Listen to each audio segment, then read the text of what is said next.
ঢাকাসহ সারা দেশে হামের বিস্ফোরণ, হাসপাতালগুলোতে উপচে পড়া ভিড়, টিকাদানের জরুরি আহ্বান।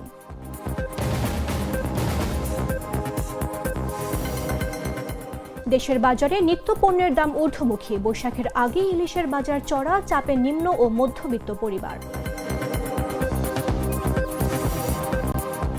তেলের ভিড় এড়িয়ে গ্যাসে ছুটছে বাইক, নড়াইলের দুই ভাইয়ের উদ্ভাবন এখন আলোচনার কেন্দ্রে।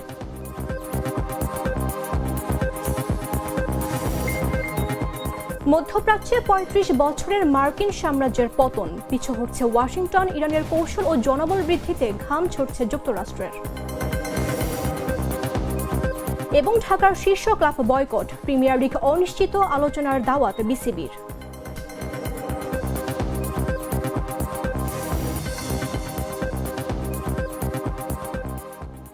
আমন্ত্রণ দুপুর ৩টা নিউজে, আপনাদের সাথে রয়েছে আমি মামদুহা রাইসা। হয়ে ওঠা প্রাণ লেয়ার সম্পর্কের মিষ্টি ম্যাজিক। দেশের বিভিন্ন জেলায় হঠাৎ করে বাড়তে শুরু করেছে হামে আক্রান্ত শিশুর সংখ্যা।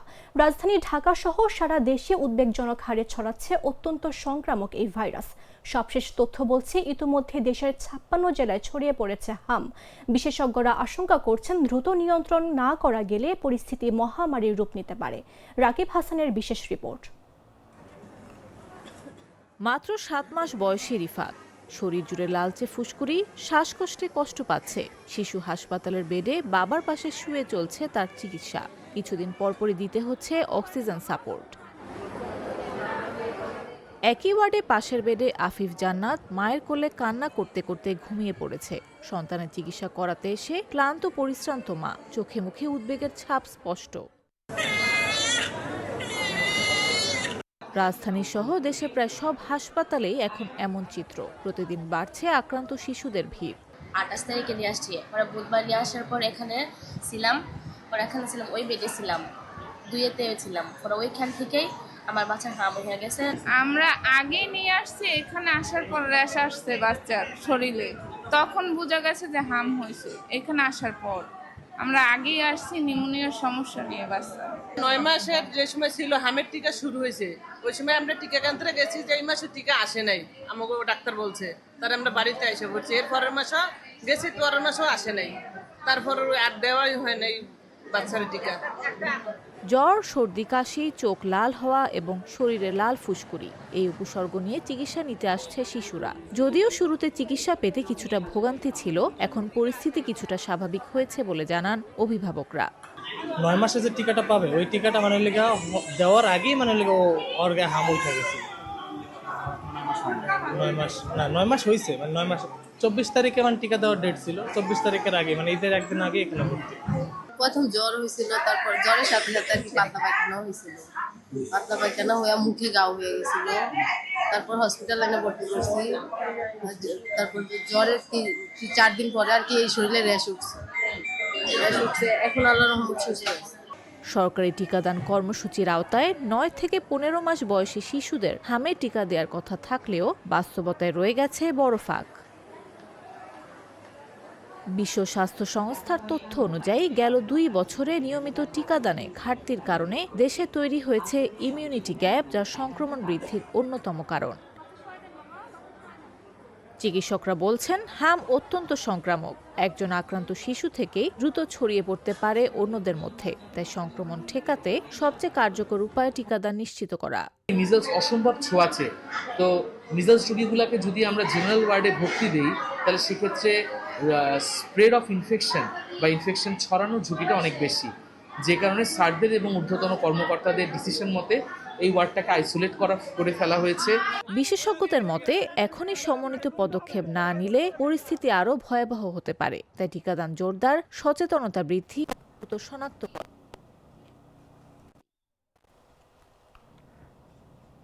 জাগো নিউজ। রাজধানীর বাজারে নিত্য প্রয়োজনীয় খাদ্যপণ্যের দাম বেড়েই চলেছে। মাছ ও গরুর মাংসের দাম আগেই সাধারণ মানুষের নাগালের বাইরে চলে গেছে। এতে করে নিম্ন ও মধ্যবিত্ত পরিবারগুলো পড়েছে চরম চাপে। শুক্রবার রাজধানীর বিভিন্ন বাজার ঘুরে দেখা গেছে এমন চিত্র। এদিকে সরবরাহ ঘাটতির অজুহাত এবং বৈশাখকে সামনে রেখে বাড়ানো হয়েছে ইলিশের দাম। বাজার ঘুরে দেখা যায় 400 থেকে 500 গ্রাম ওজনের ইলিশ বিক্রি হচ্ছে 1200 থেকে 1500 টাকায়, আর 1 কেজি ওজনের ইলিশের দাম হাঁকানো হচ্ছে 2800 থেকে 3000 টাকা। গেল সপ্তাহের তুলনায় ব্রয়লার মুরগির দাম কেজিতে 10 টাকা কমলেও স্বস্তি নেই বাজারে। এখনও বাড়তি দামে বিক্রি হচ্ছে সোনালী মুরগি, যার কেজি 400 টাকা। পাশাপাশি সবজির দামও চড়া থাকায় বাড়ছে ভোগান্তি। ক্রেতাদের অভিযোগ, বাজারে কার্যকর তদারকির অভাবে প্রতিদিনই বাড়ছে নিত্যপণ্যের দাম।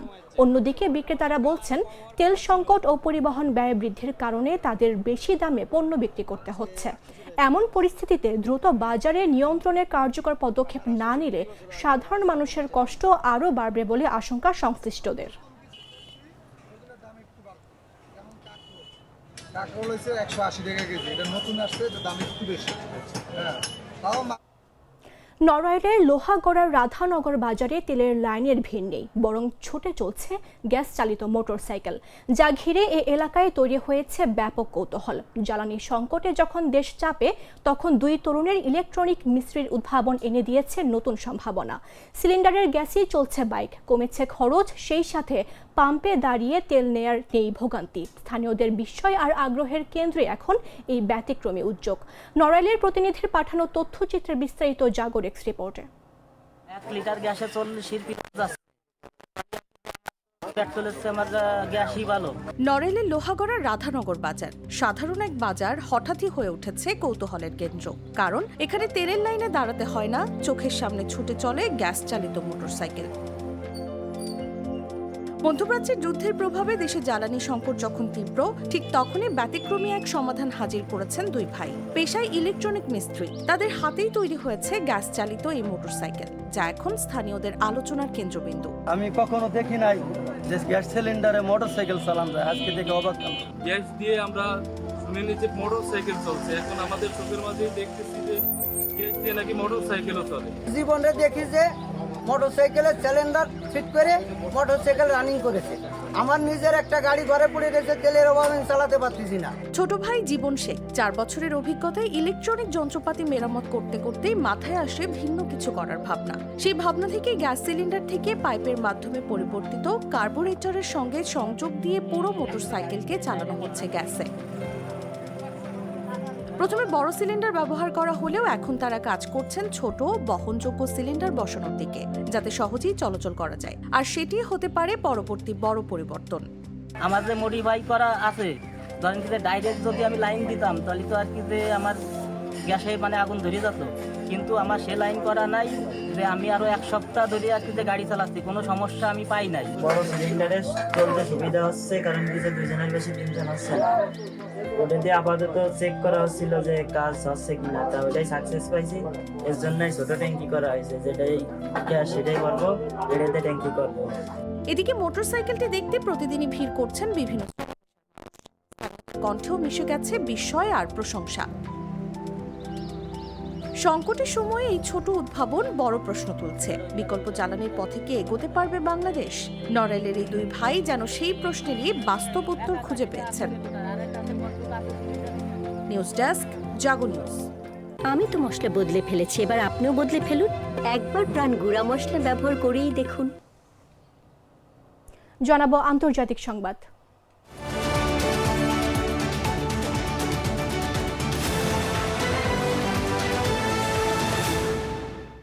সেনা অভ্যুত্থানের 5 বছর পর মিয়ানমারের সামরিক নেতা মিন অং লাইং দেশটির প্রেসিডেন্ট হতে যাচ্ছেন।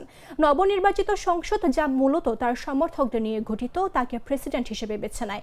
2021 সালের 1 ফেব্রুয়ারি অং সান সুচির সরকারের উৎখাতের পর 5 বছর লেগেছে এই নির্বাচনের বাস্তবায়নে। সংবিধান অনুযায়ী তিনি সেনাপ্রধানের পদ ছেড়েছেন, তবে সেনাবাহিনীর প্রভাব অটুট রয়েছে। সংসদের 1/4 আসন সেনাবাহিনীর জন্য সংরক্ষিত, আর সামরিক সমর্থিত দল ইউএসডিপি অধিকাংশ বেসামরিক আসন দখল করেছে। নতুন সরকারের পরামর্শদাতা পরিষদেও সামরিক কর্মকর্তাদের প্রভাব থাকবে। অভ্যুত্থানের পর দেশ জুড়ে বিক্ষোভ দমন, বিমান হামলা ও চার আঘাত কৌশলে প্রতিরোধ গোষ্ঠীর ওপর চাপ অব্যাহত রয়েছে। জাতিসংঘের মতে 1,60,00,000 মানুষের মানবিক সহায়তার প্রয়োজন, 40 লাখ মানুষ বাস্তুচ্যুত। মূল্যস্ফীতি ও জ্বালানি সংকটের জীবনযাত্রা কঠিন করেছে। রাজনৈতিক সমাধানের সম্ভাবনা অনিশ্চিত। সামরিক বিরোধী ন্যাশনাল ইউনিটি গভর্নমেন্টের নতুন সরকারকে অবৈধ বলছে। বিশ্লেষকদের মতে মিন অং লাইয়ের ক্ষমতা গ্রহণ সংকট গভীর করতে পারে।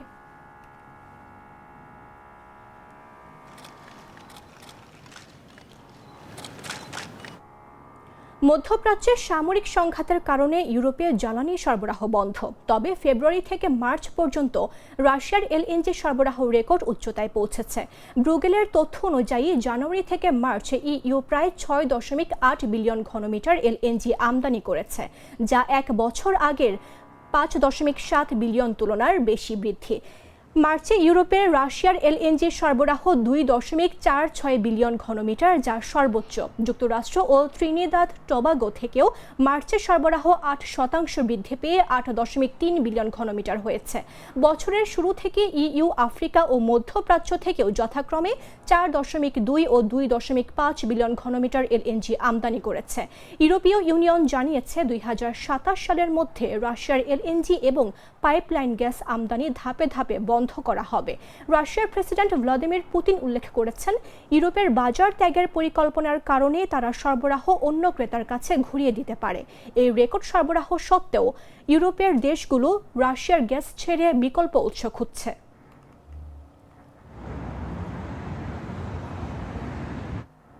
মধ্যপ্রাচ্যে দীর্ঘদিনের মার্কিন আধিপত্য কি? তবে ভাঙনের মুখে বাগদাদের বড় হামলার আশঙ্কার হঠাৎই নাগরিকদের ইরাক ছাড়ার নির্দেশ দিয়েছে হোয়াইট হাউস।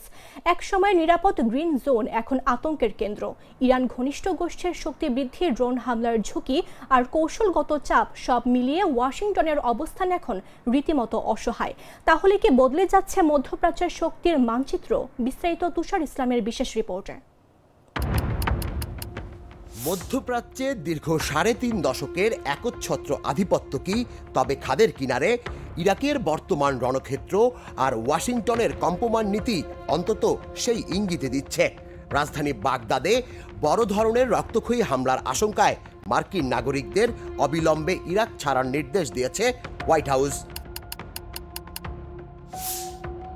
একসময়ে যে বাগদাদের গ্রিন জোন ছিল মার্কিন ক্ষমতার অভয়ারণ্য, আজ সেখানেই বাজছে বিদায়ের সুর। দূতাবাস থেকে জারি করা জরুরি সতর্কবার্তায় স্পষ্টভাবে জানানো হয়, মার্কিন নাগরিকদের সুরক্ষা দেওয়ার সক্ষমতা এখন আর তাদের নেই। মূলত ইরান ঘনিষ্ঠ সশস্ত্র গোষ্ঠীগুলোর ক্রমবর্ধমান প্রযুক্তিগত শক্তি এবং কৌশলী হামলার সামনে মার্কিন আকাশ প্রতিরক্ষা ব্যবস্থা এখন কার্যত নিধিরাম সর্দার। ওয়াশিংটন এখন এতটাই বিচলিত যে তারা নিজ নাগরিকদের দূতাবাসের ধারে কাছেও আসতে বারণ করে দিয়েছে। এদিকে ইরাকের শক্তিশালী সশস্ত্র গোষ্ঠীগুলো এখন সরাসরি তেহরানের সাথে সমন্বয় করছে, ফলে মার্কিন ড্রোন বা বিমান হামলা তাদের দমাতে পারছে না। এর মাঝেই জর্ডানের বিমান ঘাঁটিতে অপারেশন ট্রু প্রমিস 4 এর আওতায় আত্মঘাতী ড্রোন হামলা চালিয়েছে ইরান। তেহরানের দাবি, তাদের ড্রোনগুলো মার্কিন অত্যাধুনিক স্টেলথ যুদ্ধ বিমানগুলোকে লক্ষ্য করে নিখুঁত আঘাত এনেছে। যুদ্ধের এই দামামায় ইরানের পার্লামেন্ট স্পিকার মোহাম্মদ বাঘের গালিবাফ দিলেন এক বড় চমক, যা শুনে যুক্তরাষ্ট্র ও ইসরায়েলের রীতিমতো রাতের ঘুম হারাম। তিনি জানান, প্রায় 70 লাখ নাগরিক স্বেচ্ছাসেবী হিসেবে সামরিক বাহিনীতে নাম লিখিয়েছেন। এই বিপুল জনবল এবং নতুন সামরিক সমীকরণ ওয়াশিংটনকে রক্ষণাত্মক অবস্থানে ঠেলে দিয়েছে। বিশ্লেষকরা বলছেন, এটি শুধু কোনো সামরিক সতর্কতা নয়, বরং বিশ্ব রাজনীতিতে মার্কিনীদের হ্রাস পাওয়া ক্ষমতার এক স্পষ্ট চিত্র। এখন প্রশ্ন হলো, ওয়াশিংটনের এই পিছু টান কি কেবলই কৌশলগত আচরণ, নাকি মধ্যপ্রাচ্যে মার্কিন সাম্রাজ্যের কফিনে শেষ পেরেক? তুষার ইসলাম, জাগো নিউজ।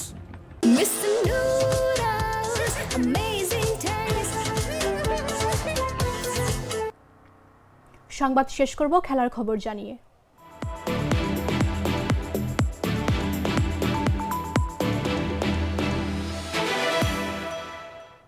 বিসিবির গত নির্বাচনের প্রভাবে ঢাকার শীর্ষ ক্লাবগুলো গত 6 মাস ধরে ঘরোয়া লীগ বয়কট করে আসছে। দুই পক্ষই নিজের অবস্থানে অনড় থাকায় ঘরোয়া ক্রিকেট স্থবির হয়ে পড়েছে। আসন্ন ঢাকা প্রিমিয়ার লিগ মাঠে গড়ানোর বিষয়টিও অনিশ্চিত হয়ে উঠেছে। এবার এই সংকট নিরসনে সরাসরি আলোচনা করার উদ্যোগ নেওয়া হয়েছে। সিসিডিএম সূত্র জাগো নিউজকে জানিয়েছেন, আগামী 8 এপ্রিল ঢাকার সব ক্লাবকে নিয়ে একটি বিশেষ সভা হবে। মিরপুর শেরে বাংলা জাতীয় ক্রিকেট স্টেডিয়ামে দুপুর 12টায় এই বৈঠক অনুষ্ঠিত হবে।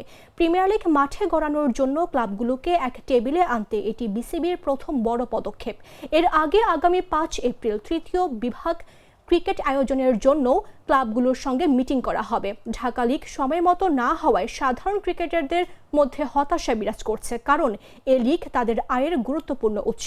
গত 1 এপ্রিল বিসিবির সভাপতি এবং সিসিডিএম চেয়ারম্যান ক্লাবের মাধ্যমে দ্রুত মাঠের ক্রিকেট ফেরানোর আহ্বান জানিয়েছিলেন। এখন দেখা যাচ্ছে 8 এপ্রিলের বৈঠকে ক্লাবগুলো অংশ নেবে কিনা এবং লিগ শুরুর বিষয়ে ঐকমত্য হবে কিনা।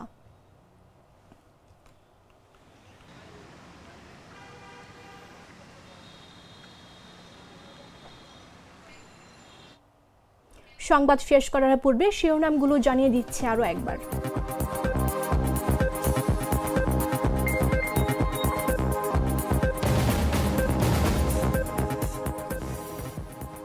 ঢাকা সহ সারা দেশে হামের বিস্ফোরণ, হাসপাতালগুলোতে উপচে পড়া ভিড়, টিকাদানের জরুরি আহ্বান।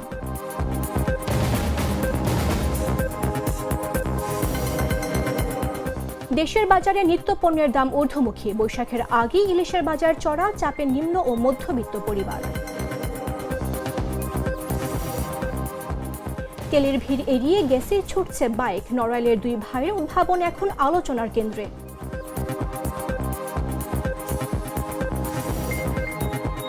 মধ্যপ্রাচ্যে 35 বছরের মার্কিন সাম্রাজ্যের পতন, পিছু হচ্ছে ওয়াশিংটন, ইরানের কৌশল ও জনবল বৃদ্ধিতে ঘাম ছুটছে যুক্তরাষ্ট্রের। এবং ঢাকার শীর্ষ ক্লাব বয়কট, প্রিমিয়ার লিগ অনিশ্চিত, আলোচনার দাওয়াত বিসিবির।